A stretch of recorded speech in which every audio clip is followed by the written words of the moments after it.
మీ అత్తగారితో పాటు ఇంకా ఎవరు చనిపోయారమ్మా? ఇంకెవరు చనిపోయారమ్మా? ఎవరు చనిపోయారమ్మా? మా తోటికోడలు కూడా చనిపోయింది. మీ తోటికోడలు కూడా సిక్నెస్ తో చనిపోయింది, అవునమ్మా? అవునండి, ఆవిడ మామూలుగా సూసైడ్ చేసుకుంది. కానీ దానికంటే ముందు కూడా ఆమె కొన్ని ఇలాంటి కొన్ని ఆరోగ్య సమస్యలు ఉన్నాయి. నెక్స్ట్ వాళ్ళ ఇంట్లో కూడా గొడవలు బాగా జరిగాయి, అవునమ్మా? గొడవలు జరిగాయి. వాళ్ళ ఇంట్లో కూడా కొన్ని చేతబడి శక్తులు పనిచేయడం నేను చూస్తున్నాను. రావు, చెక్ చేసుకోండి. మీ యొక్క ఎవరైనా చుట్టాల్లో, దగ్గర చుట్టాల్లో ఎవరైనా RAO రావు, లాస్ట్ లో రావు అనే పేరు ఉంటుంది. మా మామయ్య గారు కోటేశ్వరరావు గారు. కోటేశ్వరరావులో కోటేష్ తీసేస్తే రావు ఉంటుందమ్మా. రావు. అదే నేను చూస్తున్నాను. అదే ఎందుకంటే ఆత్మలు చూసినప్పుడు మీ మామగారి మీద, మీ మామగారికి సంబంధించినటువంటి పిల్లల మీద గతంలో మంత్రప్రయోగం చేయడం నేను చూస్తున్నాను.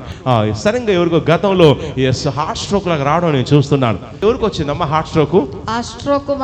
మా వారికి వచ్చిందండి. 3వ నెల ఆపరేషన్ కూడా బైపాస్ అయిపోయిందండి. బైపాస్ అయింది, హార్ట్ స్ట్రోక్ వచ్చింది. మా మామయ్య గారికి కూడా బైపాస్ ఆపరేషన్ అయిపోయింది, ఆయన చనిపోయారు.